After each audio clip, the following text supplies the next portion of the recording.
نحمده ونصلي على رسوله الكريم أما بعد أعوذ بالله من الشيطان الرجيم بسم الله الرحمن الرحيم إن عدة الشهور عند الله 12 شهرا في كتاب الله يوم خلق السماوات والأرض منها 4 حرم ذلك الدين القيم فلا تظلموا فيهن أنفسكم وقاتلوا المشركين كافة كما يقاتلونكم كافة واعلموا أن الله مع المتقين. وقال النبي صلی اللہ علیہ وسلم اللهم بارک لنا فی رجب و شعبان وبلغنا رمضان صدق اللہ العظیم وصدق رسول النبی الکریم. میرے محترم بزرگوں بھائیوں، اللہ رب العالمین کا بڑا فضل ہے، اس کا کرم ہے کہ اس نے ہم سب کو اپنے پاک گھر میں آنے کی توفیق عطا فرمائے. میرے محترم بزرگوں بھائیوں، اسلامی سال کا 8واں مہینہ شعبان المعظم شروع ہو چکا ہے. اللہ رب العالمین نے اس مہینے کو بڑی فضیلت والا اور بڑے برکت والا اور رحمت والا اور عظمت والا اس مہینے کو بنایا ہے. اس کی وجہ یہ ہے کہ اس مہینے کے بعد سب سے سال کا جو سب سے افضل اور اعلیٰ اور سب سے اچھا پورے سال کا مہینہ جو شروع ہوتا ہے وہ رمضان المبارک کا ہے، وہ آنے والا ہے. اسی وجہ سے اللہ رب العالمین نے اس مہینے کو بھی فضیلت والا اور رحمت والا بنایا ہے. یہ رمضان المبارک کا مقدمہ ہے. اللہ کے رسول صلی اللہ علیہ وسلم نے فرمایا، یہ تمہید ہے کہ اس کے بعد فوراً رمضان المبارک کا مہینہ شروع ہوگا. اس لیے اللہ کے رسول صلی اللہ علیہ وسلم جب یہ مہینہ آتا تھا اس کا انتظار کرتے تھے. شعبان المعظم کا مہینہ اللہ کے رسول صلی اللہ علیہ وسلم نے فرمایا یہ میرا مہینہ ہے، اور رمضان المبارک اللہ کا مہینہ ہے. اس مہینے میں اللہ کے نبی صلی اللہ علیہ وسلم کثرت سے نفلی روزہ رکھتے تھے. صحابہ کرام رضی اللہ عنہ اجمعین نے پوچھا، اے اللہ کے رسول صلی اللہ علیہ وسلم، آپ اس مہینے میں بہت کثرت سے روزہ رکھتے ہیں، ایسا کیوں ہے؟ کیا وجہ ہے آپ نفلی روزہ اس مہینے میں زیادہ رکھتے ہیں؟ حالانکہ اللہ کے رسول صلی اللہ علیہ وسلم ہر مہینے میں روزہ رکھتے تھے، نفلی روزہ جمعرات اور پیر کے دن. لیکن جب شعبان المعظم کا مہینہ آتا اس مہینے میں کثرت سے آپ صلی اللہ علیہ وسلم روزہ رکھتے تھے. صحابہ نے پوچھا، اللہ کے رسول اتنی کثرت سے روزہ کیوں رکھتے ہیں اس مہینے میں؟ اللہ کے رسول صلی اللہ علیہ وسلم نے فرمایا، یہ مہینہ شعبان المعظم کا جو مہینہ ہے، اس مہینے میں اللہ رب العالمین کے پاس بندوں کے اعمال پیش کیے جاتے ہیں. بندوں کے اعمال اللہ رب العالمین کی بارگاہ میں پیش کیے جاتے ہیں، اور میں پسند کرتا ہوں جب میرے اعمال پیش ہوں تو میں روزے سے ہوں. جب میرے اعمال اللہ رب العالمین کی بارگاہ میں پیش ہوں تو میں روزے سے ہوں. اس لیے اس مہینے میں کثرت سے روزہ رکھتے تھے.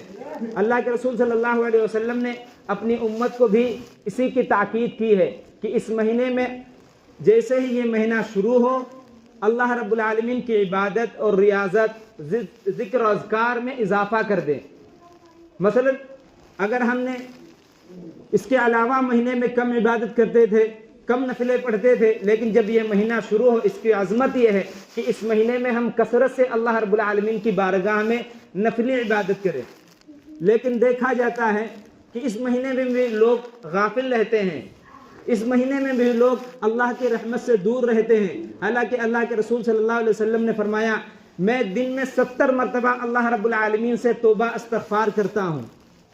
جب اللہ کے رسول صلی اللہ علیہ وسلم دن میں 70 مرتبہ اللہ رب العالمین کے بارگاہ میں توبہ استغفار کرتے ہیں تو سچ بتاؤ ہمیں کتنی اللہ رب العالمین کی بارگاہ میں توبہ استغفار کرنے کی ضرورت ہے؟ 70 مرتبہ جب ہمارے نبی صلی اللہ علیہ وسلم توبہ استغفار کریں، اللہ رب العالمین کی عبادت کریں، ہمیں کتنی ضرورت ہے کہ ہم اللہ کے بارگاہ میں کتنی عبادت کریں.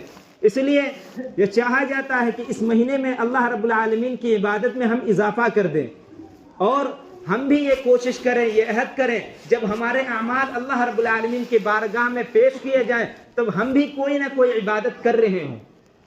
مثلا ہم نماز پڑھ رہے ہوں، روزے سے ہوں، یا قرآن مجید کی تلاوت کر رہے ہوں. اس لیے کہ ہمیں بھی ضرورت ہے، ہمیں بھی اللہ رب العالمین کی رحمت کی ضرورت ہے، ہمیں بھی اللہ رب العالمین کی نظر کرم کی ضرورت ہے۔ جب رسول کرم صلی اللہ علیہ وسلم ہمارے اور آپ کے نبی اتنی کثرت سے روزہ رکھتے تھے، نفلی روزہ رکھتے تھے، تو امت کو بھی چاہیے کہ نفلی روزہ رکھے، اس کی عبادت کرے۔ لیکن نفلی روزہ تو چھوڑ دیجئے، نفلی عبادت تو چھوڑ دیجئے، آج ہم سے فرض پورے نہیں ہوتے، آج ہم سے فرائض پورے نہیں ہوتے۔ یہ مہینہ اس لیے ملا تھا کہ ہم اس مہینے میں اپنی عبادت میں اضافہ کرتے، اور جو آنے والا مہینہ رمضان المبارک کا، اس میں ایک لمحہ بھی اللہ رب العالمین کی عبادت سے، اس کی ریاضت سے، توبہ استغفار سے خالی نہیں جاتا۔ جب ہم اس مہینے میں اللہ رب العالمین کی عبادت کریں گے تو ان قریب ہم رمضان المبارک کا مہینہ جو آئے گا اس میں بھی ہم عبادت کریں گے، اس میں بھی اللہ کے روزے، اللہ کے لیے روزہ رکھیں گے، اللہ کے لیے تراویح پڑھیں گے۔ لیکن اگر ہم اس مہینے کو بھی غفلت اور لاپرواہی میں ہم نے گزار دیا، ہم نے یہ سمجھا کہ یہ حلوے کا مہینہ ہے، ہم نے یہ سمجھا کہ یہ پٹاخوں کا مہینہ ہے، تو ان قریب ہم رمضان المبارک کے اجر و ثواب سے دور ہو جائیں گے۔ اللہ کے رسول صلی اللہ علیہ وسلم کا اس مہینے میں کیا معمول تھا، ہمیں دیکھنا چاہیے۔ اللہ کے رسول صلی اللہ علیہ وسلم اس مہینے میں کیا کیا کام کرتے تھے، وہ ہمیں دیکھنا چاہیے۔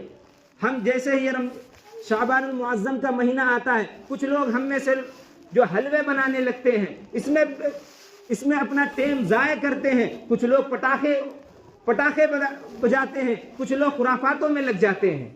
حالانکہ نہ اللہ کے رسول صلی اللہ علیہ وسلم نے کبھی کھانے سے منع کیا، چاہے جو مہینہ ہو خوب کھاؤ۔ اللہ کے رسول صلی اللہ علیہ وسلم کی تو حدیث ہے، افشوا السلام، سلام کو عام کرو، اطعموا الطعام، کھانا کھلاؤ اور سلام کو عام کرو۔ کھانا کھلانے کا جو تصور ہے اسلام کے اندر ہے، اور اس کھانے کا سیدھا سا اصول ہے اسلام کے اندر کہ پاک ہو، حلال ہو، کھاؤ۔ وہ کسی مہینہ کو مخصوص نہیں کیا کہ آپ اس مہینے میں کھا سکتے ہیں، کوئی مہینہ مخصوص نہیں ہے کہ نہیں شعبان المعظم کا مہینہ آیا اس میں ہم کھائیں گے، یا کوئی اور مہینہ آیا اس میں ہم لوگ نہ کرتے ہیں نا کہ اس مہینے میں یہ کھاتے ہیں، اس مہینے میں وہ کھاتے ہیں۔ لیکن اسلام کا جو اصول ہے وہ سیدھا سا اصول ہے کہ پاک چیزیں، حلال چیزیں کھاؤ اور کھلاؤ، افشوا السلام اور سلام کو عام کرو۔ دو چیزیں اسلام کے اندر ہیں، لیکن دونوں چیزیں ہم نے چھوڑ دی۔ ہم سلام اس لیے نہیں کرتے کہ ہم جانتے نہیں، ہم کسی کو پہچانتے نہیں، ہم اگر جانتے ہیں تب بھی سلام کریں، مسلمان ہیں ہم سلام کریں۔ لیکن ہم میں سے ایک ٹولہ ہے جو یہ کہتا ہے کہ سلام کرنے سے نکاح ٹوٹ جاتے ہیں، سلام کرو نکاح ٹوٹ جاتا ہے۔ ایک ہے ٹولہ جو کہتے ہیں کہ سلام کرنے سے نکاح ٹوٹ جاتے ہیں، حالانکہ ہم نے ابھی تک حدیث میں پڑھا، اللہ کے رسول صلی اللہ علیہ وسلم کے فرمان میں پڑھا، اور صحابہ رضی اللہ اجمعین کی سیرت میں پڑھا کہ سلام مسلمان کی پہچان ہے۔ یہ دیکھیں کہ یہ مسلمان ہے، اسے سلام کرنا چاہیے۔ لیکن ہم کہتے ہیں نکاح ٹوٹ جاتا ہے، نکاح صرف طلاق کے لفظ سے ٹوٹتا ہے، سلام سے نہیں ٹوٹتا۔ جو تمہیں سمجھاتا رہے، جو کہتا رہے، وہ تمہیں بیوقوف بناتا ہے، ایسا کچھ نہیں ہے۔ اللہ کے رسول صلی اللہ علیہ وسلم نے فرمایا کہ تم سلام کو عام کرو اور کھانا کھلاؤ لوگوں میں۔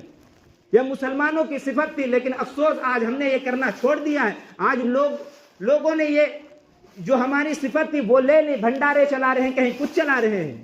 ہمیں یہ حکم تھا کہ لوگوں کو کھانا کھلاؤ، سلام کرو، یہ اللہ کے رسول صلی اللہ علیہ وسلم کی تعلیم تھی۔ ہم اپنی تعلیم سے، اللہ کے رسول صلی اللہ علیہ وسلم کے دین سے دور ہو گئے، ہم گمراہیوں میں بھٹک گئے، ہم گمراہیوں میں چلے گئے، ذلت ہماری مقدر ہو گئی۔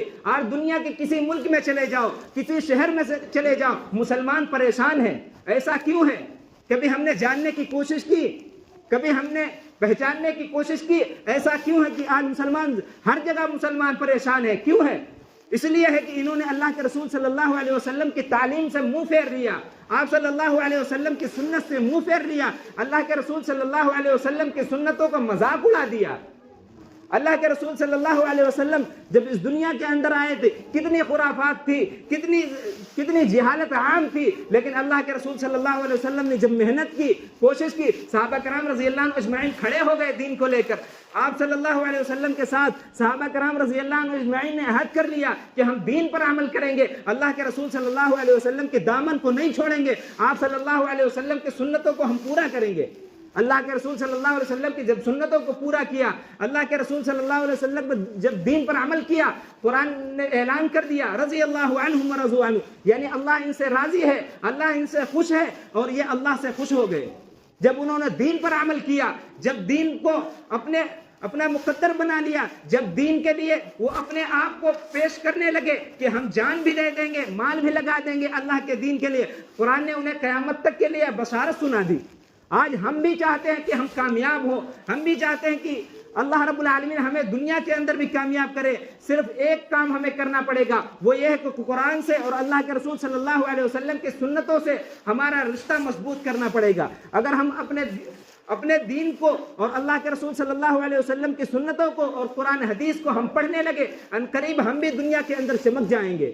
اس لیے ہمیں دیکھنا چاہیے کہ اس مہینے میں اللہ کے رسول صلی اللہ علیہ وسلم نے کیا فرمایا تھا اور ہم کیا کر رہے ہیں. اللہ کے رسول صلی اللہ علیہ وسلم اس مہینے میں کثرت سے یہ دعا پڑھتے تھے, اللہم بارک لنا فی رجب و شعبان و بلغنا رمضان, کہ اللہ ہمارے رجب میں برکت عطا فرما, ہمارے شعبان کے مہینے میں برکت عطا فرما, اور ہمیں رمضان تک پہنچا. یہ رمضان کا مہینہ جو آئے گا, مقدس مہینہ آئے گا, اس مہینے تک ہمیں پہنچانے کی توفیق عطا فرما, ہم اس مہینے تک پہنچ جائیں. ہمیں بھی یہ کرنا چاہیے کہ اللہ کے رسول صلی اللہ علیہ وسلم کی یہ تعلیم تھی, یہ دعا تھی, ہم بھی اٹھتے بیٹھتے چلتے پھرتے اس دعا کا اہتمام کریں. اور جو چیزیں ہمارے اندر رائج ہیں, دین کے اندر موجود نہیں ہیں, اس مہینے میں جو لوگ کرتے ہیں, اس سے ہم پرہیز کریں, اس سے ہم دور رہیں, اور اپنے علماء سے, عالم صاحب سے, نیک لوگوں سے, مؤذنین سے, امام صاحب سے ہم پوچھیں کہ اس مہینے میں کیا کرنا چاہیے, وہ ہم کریں, اور رمضان کی تیاری کریں. اللہ رب العالمین ہم سب کو کہنے سننے سے زیادہ عمل کی توفیق عطا فرمائے. وما علینا.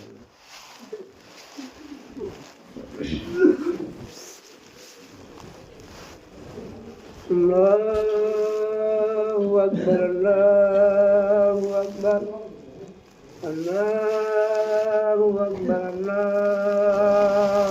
اکبر.